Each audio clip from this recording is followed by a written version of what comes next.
الحمد لله رب العالمين والصلاة والسلام على سيد الأنبياء والمرسلين أبي القاسم محمد اللهم صل على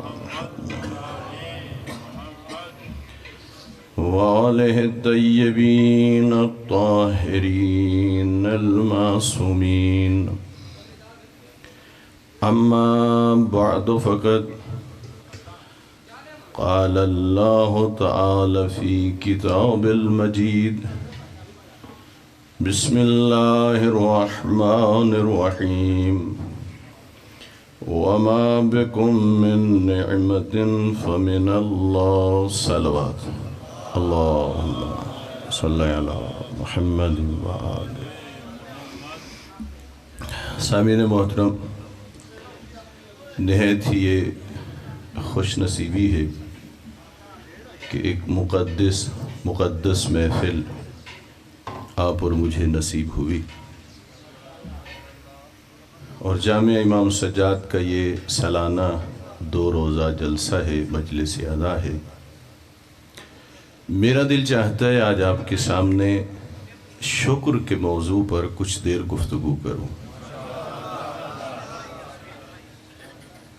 ظاہر ہے آپ بڑی توجہ سے خطاب سنتے ہیں، گویا آپ کے کان عبادت میں مشغول ہوتے ہیں، لیکن اگر آپ یہ چاہتے ہیں کہ آپ کا ثواب زیادہ ہو تو پھر زبان کو بھی عبادت میں مشغول رکھیں گے، ماشاءاللہ اور سبحان اللہ کہتے رہیں گے تو یوں ثواب بھی بڑھتا رہے گا۔ پروردگار عالم نے اپنی مقدس کتاب میں سورہ مبارکہ نحل میں ارشاد فرمایا، آیت نمبر 53 ہے، وَمَا بِكُم مِّن نِعْمَةٍ فَمِنَ اللَّهِ، تم تک جو بھی نعمت پہنچتی ہے یقین رکھو وہ اللہ کی طرف سے ہوتی ہے۔ جتنی بھی نعمتیں ہیں ساری کی ساری نعمتیں کس کی طرف سے ہیں؟ اللہ کی طرف سے۔ اگر آپ غور فرمائیں، آپ جو یہاں تشریف لائے، یہ بھی اس کا سبب بھی ایک نعمت الہی بنی۔ وہ نعمت الہی کیا ہے؟ آپ کے دلوں میں ہے نبی و آل نبی کی محبت۔ وہ محبت آپ کو کھینچ کے لے آئی اس جلسے میں، توجہ فرما رہے ہیں، اور وہ محبت آپ کے دلوں میں اتنی طاقتور ہے، نہ گرمی کی شدت آپ کو گھر بٹھاتی ہے، نہ سردی آپ کو گھر بٹھاتی ہے، بلکہ آپ اپنی مصروفیات چھوڑ کے، اپنا آرام سکون چھوڑ کے آپ پہنچتے ہیں۔ لیکن اتنا سوچئے، جو چیز آپ کو یہاں کھینچ کے لائی ہے وہ ہے محبت اہل بیت۔ کیا یہ آپ کا کوئی ہنر ہے، کوئی آپ کا یہ کمال ہے کہ آپ کے دلوں میں محبت اہل بیت ہے؟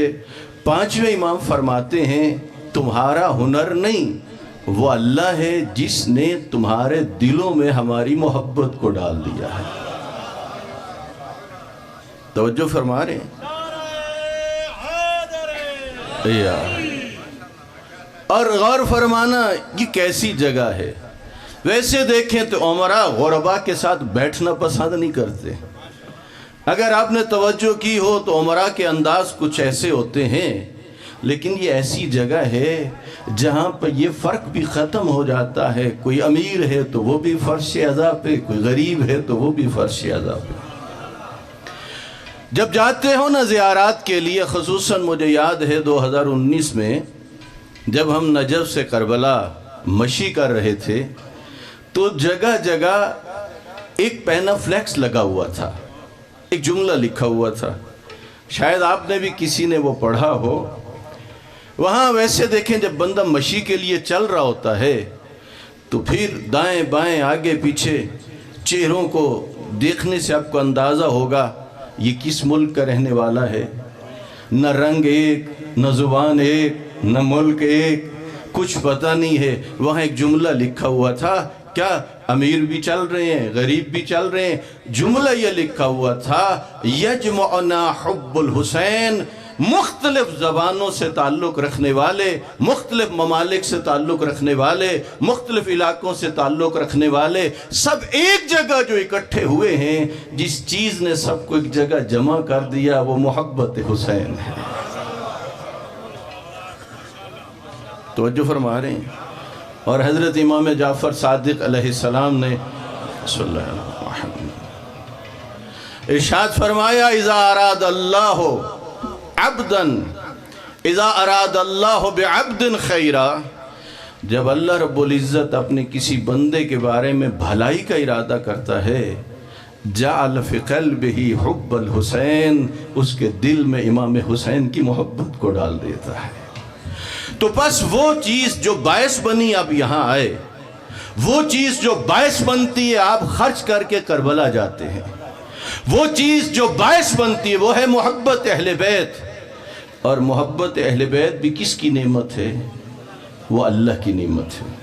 اب خدا نے فرمایا لَإِن شَكَرْتُمْ لَأَزِيدَنَّكُمْ، میرے بندو ایک کام تمہیں کرنا ہوگا، ایک تمہارے پروردگار کا وعدہ ہے اور پروردگار اپنے وعدے کو پورا کرتا ہے، تم میری نعمتوں پہ میرا شکر ادا کرو، تمہارا پروردگار تمہاری نعمتوں کو اور بڑھا دے گا۔ یوں سمجھیے یہی جو محبت اہل بیت ہے، جتنے حضرات بھی تشریف فرما ہو، سب کی معرفت کا عالم ایک جیسا نہیں ہوتا، کسی کا کم اور کسی کا زیادہ، دل مانتا ہے اسی نعمت پر جب اس کا شکر ادا کرو گے تو پہلے اگر معرفت کا عالم 20 درجے پہ ہوگا، اللہ اس میں اور اضافہ فرما دے گا، اور جو اس محبت کی معرفت بڑھتی چلی جائے گی تو یوں سمجھیے اس انسان کے لیے رہنمائی اور ہدایت کے دروازے کھلتے چلے جائیں گے۔ بس اب کیا کرو، خدا کہہ رہے تم میری نعمتوں کا شکر ادا کرو، میں تمہاری نعمتوں میں اضافہ کروں گا۔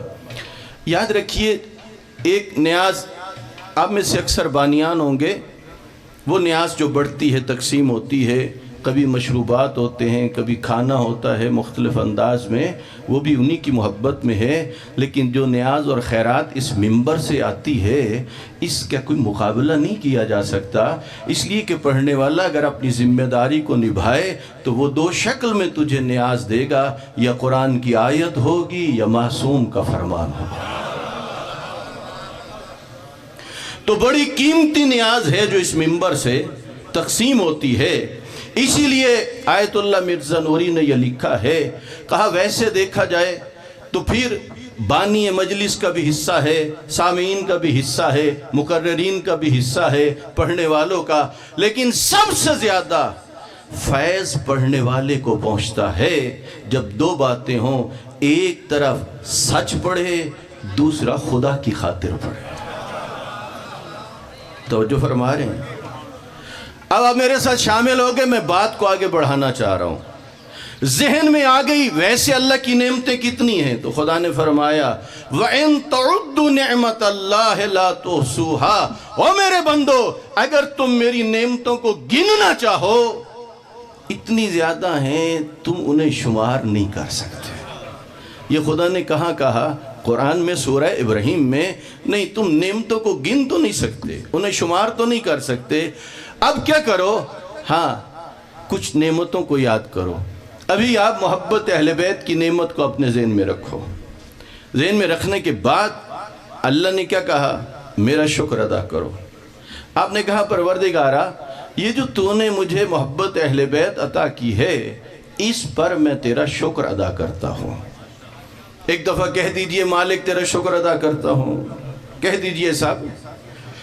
ابھی جب آپ نے شکر ادا کیا، اب اس ہستی کا فرمان سنانا چاہتا ہوں جس کے بارے میں اللہ کے رسول نے فرمایا انا مدینۃ العلم وعلی بابھا۔ جو وسیع پیغمبر ہے نا، وہ ہستی کیا فرماتے ہیں؟ فرمانے لگے، کہا من شکر اللہ سبحانہ وجب علیہ شکر ثانٍ، جو ایک مرتبہ اللہ کا شکر ادا کرتا ہے مولا فرماتے ہیں اسی پر واجب ہے پھر اللہ کا دوبارہ شکر ادا کرے۔ ابھی آپ نے سنا شکر کی جگہ بنتی ہے جب ذہن میں کوئی نعمت آئے، آپ ایک نعمت کی طرف متوجہ ہوئے اور آپ نے اللہ کا شکر ادا کیا۔ ابھی کون سی نعمت کی طرف متوجہ ہوئے؟ محبت اہل بیت کی طرف۔ آپ نے اس پر کہا مالک تیرا شکر ادا کرتا ہوں۔ مولا فرماتے ہیں واجب علیہ شکر ثانٍ، جس نے ایک مرتبہ اس کا شکر ادا کیا اس پہ واجب ہے وہ پھر ایک مرتبہ اس کا شکر ادا کرے۔ مومن بڑا زیرک ہوتا ہے، دانا ہوتا ہے، ذرا سوچ کے بتائیے پہلا شکر تو آپ نے محبت اہل بیت کو نعمت الہی سمجھ کے ادا کیا، یہ جو دوسرا شکر واجب ہو گیا یہ کس نعمت کے بدلے میں ہے؟ توجہ فرما رہے ہیں؟ دیکھیے شکر کتنے آپ نے ادا کر دیے؟ 2۔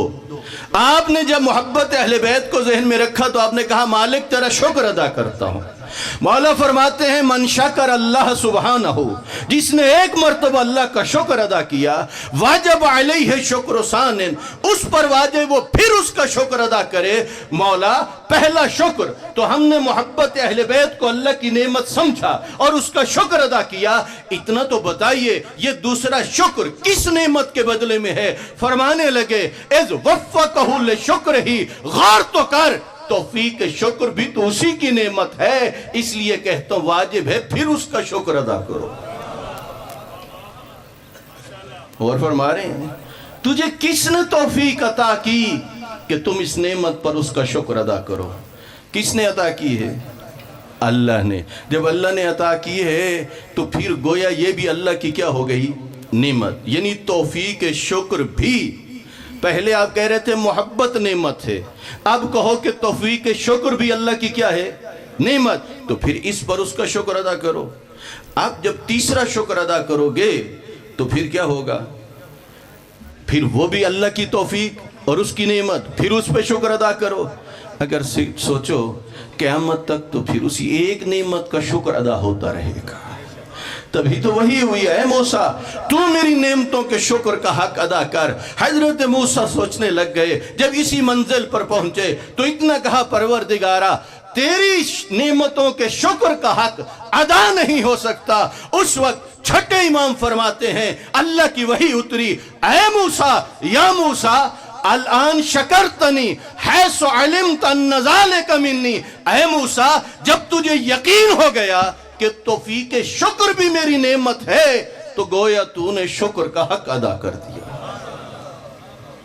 اور فرما رہے ہیں یعنی یقین کر لو کہ توفیق شکر بھی کس کی نعمت ہے۔ اب آئیے آپ کی محبت کو دیکھ کے ایک بڑی خیرات آپ تک پہنچانا چاہتا ہوں۔ سب تیار ہیں لینے کے لیے؟ اصول کافی میں ہے، حضرت امام جعفر صادق علیہ السلام نے مولا نے ارشاد فرمایا جس بندے کو اللہ تعالیٰ کوئی نعمت عطا کرتا ہے اور وہ اسے اللہ تعالیٰ کی طرف سے ہی سمجھتا ہے، بات سمجھیں، نعمت بھی کون دے رہا ہے اور یہ ایک بندہ بھی کیا کہہ رہا ہے کہ یہ نعمت مجھے اور کسی نے نہیں دی، یہ کس کی طرف سے ہے؟ اللہ کی طرف سے ہے، دل میں سمجھ رہا ہے، یعنی یقین رکھتا ہے کہ یہ نعمت کس کی طرف سے ہے؟ اللہ کی طرف سے ہے۔ امام معصوم کہتے ہیں ابھی اس نے یقین رکھا اور ابھی شکر ادا نہیں کیا، پہلے سمجھ رہا ہے کہ یہ اس کی نعمت ہے، اگلے مرحلے میں چند سیکنڈ میں یہ اس کا شکر ادا کرنا چاہتا ہے۔ یہ بات اللہ کو اتنی پسند ہے کہ جب بندہ کہتا ہے مالک تیری ہی نعمت ہے، شکر ادا کرنے چلا، چند سیکنڈ میں ابھی شکر نہیں ادا کیا، اتنا یقین رکھنا، امام کہتے ہیں اللہ کو اتنا پسند ہے شکر کے لفظوں سے پہلے اس کے گناہ بخش دیتا ہے۔ توجہ فرما رہے ہیں میرے چوتھے امام، امام زین العابدین علیہ السلام، اللہم صلی علی محمد وآل محمد۔ میرے مولا ارشاد فرماتے ہیں ان اللہ یحب کل قلب حزین ویحب کل عبد شکور۔ ایک تو قلب حزین رکھنے والے کو خدا پسند کرتا ہے دوسرا شکر ادا کرنے والے بندے کو پسند کرتا ہے۔ یہ قلب حزین کا کیا مطلب ہے؟ قلب حزین کی تشریح علماء نے یوں بتائی ہے، جب انسان کسی گناہ میں مبتلا ہوتا ہے، جہالت اور نادانی کی وجہ سے اس کے انجام سے ناواقف ہو چکا ہوتا ہے۔ اور یہاں ایک حدیث آپ کی نظر کروں، ایک شخص نے اللہ کے رسول سے آ کے کہا، یا رسول اللہ میں یہ چاہتا ہوں آپ کوئی نصیحت فرمائیں۔ آپ نے کہا نصیحت تو کروں گا، پہلے وعدہ کرو تم عمل بھی کرو گے۔ اس نے کہا ہاں یا رسول اللہ عمل بھی کروں گا۔ آپ نے فرمایا نہیں، پھر بتاؤ عمل کرو گے؟ اللہ کے رسول نے چند مرتبہ بات کو دہرا کے جب دیکھا کہ یہ عمل کرے گا تو آپ نے ارشاد فرمایا، کسی بھی کام کرنے سے پہلے اس کے انجام کو دیکھ، اگر اس کا انجام تجھے آخرت کی کامیابی نظر آئے تو اس کام کو کر لے، اگر نقصان نظر آئے تو اس سے پیچھے ہٹ جا۔ تو جو فرما رہے ہیں، ہم لوگ کیا کرتے ہیں بھلا؟ ہم نے کبھی چیزوں کے انجام کو نہیں دیکھا۔ تو جو چاہتا ہوں، ہم بڑی جلدی کرتے ہیں۔ ایک مثال عرض کر دوں تاکہ یہ بات آپ تک پہنچ جائے اور ایک بہترین خیرات بھی آپ کی طرف منتقل ہو جائے۔ جناب بہلول کی زندگی کے واقعات جب میں نے پڑھے، اور یہ جب پڑھا نا کہ آپ نے یہ دیوانوں جیسا رنگ اختیار کیوں کیا تھا اس مسئلے کو، اس کی وجہ کی بڑے دانا تھے، بڑے زیرک تھے، بڑے پڑھے لکھے تھے، بڑے سمجھدار تھے، بڑے ہوشیار تھے، یہ رنگ کیوں اختیار کیا؟ تو جو چاہتا ہوں اس میں جو وجوہات لکھی ہوئی ہیں، ایک وجہ بھی عرض کر رہا ہوں۔ اصل میں عباسی حکمران نے یہ فیصلہ کیا کہ میں قضاوت کا بڑا منصب انہیں دیتا ہوں، یہ بڑے جانتے ہیں، یعنی فیصلے یہ کرے گا جج، یہ بنے گا قاضی، یہ بنے گا۔ اور بہلول جانتا تھا کہ یہ فیصلے حکمران اپنی مرضی سے مجھ سے لے گا۔ تو جو فرما رہے ہیں، جب شام کو دربار میں بلایا گیا نا، اس وقت بہلول نے کہا بات یہ ہے کہ میں اس منصب کے لائق نہیں ہوں۔ اس نے کہا تو جھوٹ بولتا ہے۔ بندہ بڑا زیرک تھا، دانا تھا، ہوشیار تھا، حاضر جواب تھا، فوراً کہنے لگا چلو تیری بات مان لیتے ہیں، اگر میں جھوٹ ہی بولتا ہوں تو اتنے بڑے منصب پر تو جھوٹے کو کیوں بٹھاتا ہے؟ جس نے خود عدل و انصاف کرنا ہے۔ اور اگر تو سمجھتا ہے کہ میں سچ کہتا ہوں تو پھر تو کیا کر، مجھے چھٹی دے، میں یہ ذمہ داری لینے کے لیے تیار نہیں ہوں۔ اس وقت تو کوئی جواب نہ تھا، یہ چلا گیا۔ اب صبح ساری رات سوچتا رہا بہلول، اب کیا کروں؟ بالآخر اس نتیجے پہ پہنچا، دیوانگی والا رنگ اختیار کروں تو بچ سکتا ہوں ورنہ نہیں۔ اس نے صبح وہ رنگ اختیار کر لیا، اور جب نکلا باہر پھٹے ہوئے کپڑے، ہاتھ میں ایک ڈنڈا لیے ہوئے، اور ایسا بندہ بچوں کو مل جائے تو آپ جانتے ہیں پھر وہ ایک تماشا بن جاتا ہے، اور خبر پھیلنے لگی اور دربار میں گئی اور حکمران کو بتایا گیا کہ بہلول تو دیوانہ ہو گیا ہے۔ اس نے کہا میں سمجھ گیا وہ دیوانہ نہیں ہوا، وہ اپنی آخرت کا سودا نہیں کرنا چاہتا۔ اور فرما رہے ہیں ہمارے ہاں کیا ہوتا ہے، ذہن میں بیٹھ جاتا ہے فلاں نوکری لینی ہے، فلاں کام کرنا ہے، فلاں عہدے پہ جانا ہے، فلاں عہدے پہ کرتے ہیں سفارشیں، لگاتے ہیں رقمیں، کبھی نہیں سوچتا کوئی اس منصب پر پہنچنے کے بعد کیا حالات اس قسم کے ہیں کہ تو یہ ذمہ داری بھی نبھا سکے اور آخرت بھی بچا سکے؟ سوچتا ہے کوئی؟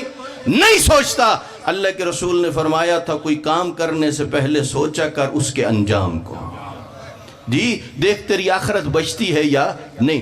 قلب حزین کون ہے؟ خدا محبت کرتا ہے قلب حزین والے کے ساتھ، خدا محبت کرتا ہے عبد شکور کے ساتھ۔ قلب حزین کس کو کہتے ہیں؟ جب انسان گناہ میں مبتلا ہو رہا ہوتا ہے، ایک نادانی، ایک جہالت اس کے دماغ کے اوپر پردے ڈال دیتی ہے، اس وقت نہ آخرت یاد رہتی ہے نہ احساس ہوتا ہے، لیکن گناہ کی لذت لینے کے بعد کچھ وقت گزرتا ہے، اگر ایمان کچھ موجود ہو پھر اندر ندامت اور پشیمانی شروع ہو جاتی ہے، پھر سوچتا ہے ایسا کیوں ہو گیا، نہیں کرنا چاہیے تھا، میں نے خدا کی نافرمانی کر دی، آنکھیں برس رہی ہیں، دل میں پچھتاوا ہے، پشیمان ہے، شرمندہ ہے، کیا کروں، رو رہا ہے۔ چوتھا امام کہتے ہیں جس گناہگار کے گناہ کے بعد یہ کیفیت پیدا ہو جائے وہ مایوس نہ ہو، اللہ اسے چاہنے لگ جاتا ہے، اس لیے کہ وہ چاہتا ہے کہ تو میری طرف کیا کر، لوٹا۔ یا عبادی الذین اسرفوا علی انفسہم لا تقنطوا من رحمت اللہ، او میرے بندو اپنی جانوں پر ظلم کر چکے ہو تو پھر اگلے گناہ میں مبتلا نہ ہو، اس لیے کہ مایوسی بہت بڑا گناہ ہے۔ آؤ خدا کی رحمت کی طرف پلٹ آؤ، خدا تمہیں بخشنا چاہتا ہے۔ دوسرا خدا کس کو پسند کرتا ہے؟ اس بندے کو جو بندہ اللہ کی نعمتوں پر شکر ادا کرتا ہے۔ اور پھر میرے امام نے ارشاد فرمایا، کہا جو قومیں نعمتوں کی قدر نہیں کرتی، توجہ چاہتا ہوں، جو قومیں نعمتوں کی قدر نہیں کرتی، فرماتے ہیں وہ نعمتیں خدا وبال میں تبدیل کر دیتا ہے۔ اور جن قوموں پر مصائب اور مصیبتیں آ جائیں، اگر وہ صبر کا دامن تھام لیں تو اللہ ان مصائب کو نعمتوں میں بدل دیتا ہے۔ اس لیے آپ اور مجھے کیا کرنا چاہیے؟ ہمیں خدا کی ہر نعمت کا شکر ادا کرنا چاہیے۔ شب ہجرت جب اللہ کے رسول نے مولا کائنات کو حکم دیا، یا علی، حکم پروردگار یہ ہے کہ تجھے آج میرا فدیہ بننا پڑے گا، تجھے میرے بستر پر سونا پڑے گا۔ توجہ ہے نا سب حضرات کی؟ یا رسول اللہ، کیا میرے سونے سے آپ کی جان بچ جائے گی؟ آپ نے فرمایا ہاں یا علی۔ اس وقت مولا کائنات نے ایک سجدہ ادا کیا، اور وہ سجدہ سجدہ شکر تھا۔ امت پیغمبر میں سجدے تو ہو رہے تھے، شکر کے عنوان سے یہ پہلا سجدہ تھا۔ جب سجدہ کر کے اٹھے، اللہ کے رسول نے مولا کائنات کو سینے سے لگا لیا، آپ کے آنسو جاری ہو گئے، اور پھر اللہ کے سپرد کر کے جب چلنے لگے تو باہر 40 جنگجو ننگی تلواریں لے کے کھڑے تھے، اس لیے کہ قریش پہلے آپس میں ایک میٹنگ کر چکے تھے، اگر کسی ایک قبیلے سے ہم جنگجو کھڑے کرتے ہیں تو بنو ہاشم بڑی جلدی بدلہ لے لیں گے، انتقام لیں گے، مختلف قبائل سے لو، تاکہ بنو ہاشم کس کس قبیلے سے لڑے گا۔ 40 مختلف قبائل کے جنگجو لیے گئے، ننگی تلواریں لے کے کھڑے تھے، جیسے ہی موقع ملے گا انہوں نے سرکار دو عالم پہ حملہ کرنا تھا، قتل کے ارادے سے اکٹھے ہوئے تھے۔ اس وقت اللہ کے رسول جب باہر نکلیں گے، ان کی نظریں پڑیں گی تو وہ حملہ کر دیں گے۔ شیخ عباس قمی نے لکھا ہے، اللہ کے رسول نے کچھ آیتوں کی تلاوت فرمائی اور ایک مٹھی بھر تراب یعنی مٹی اٹھا کے ان کی طرف اچھال دی۔ اب انہیں کچھ نظر نہیں آ رہا تھا، اللہ کے رسول اطمینان سے وہاں سے چلے گئے۔ اصل میں ذرا سوچئے، سب مسلمان کہتے ہیں اللہ کے رسول جو فرماتے ہیں وہ حکم خدا ہوتا ہے، جو کرتے ہیں امر الہی ہوتا ہے۔ جب اس بات پر ایمان ہے تو پھر سمجھئے یہ مٹی کا اچھالنا یہ بھی اسی کا حکم ہے، اور وہ حکیم ہے، اور اس کا حکم کوئی حکمت سے خالی نہیں ہے۔ میں تو ایک طالب علم ہوں، سوچتا ہوں اس میں کیا کیا حکمتیں ہوں گی۔ ایک حکمت میری سمجھ میں آئی، اس زمانے میں مسلمان کمزور تھے، کچھ حبشہ کی طرف ہجرت کر چکے تھے، وہ بڑے مغرور تھے، بڑے گھمنڈی تھے، طاقت ہمارے پاس، لوگ ہمارے پاس، دولت ہمارے پاس، مسلمان کمزور ہیں، بڑے گھمنڈی تھے۔ ہو سکتا حکمت یہ ہو کہ اللہ کے رسول مٹھی بھر تراب اٹھا کے ان کی طرف اچھال کے بتانا چاہتے ہوں اتنا گھمنڈ نہ کرو، جب تم میں مٹھی بھر تراب کا مقابلہ کرنے کی ہمت نہیں، جسے سلا کے جا رہا ہوں وہ ابو تراب ہے۔ یا اللہ اکبر، یا رسول اللہ، یا علی، اللہم صلی علی محمد وآلہ۔ توجہ فرما رہے ہیں؟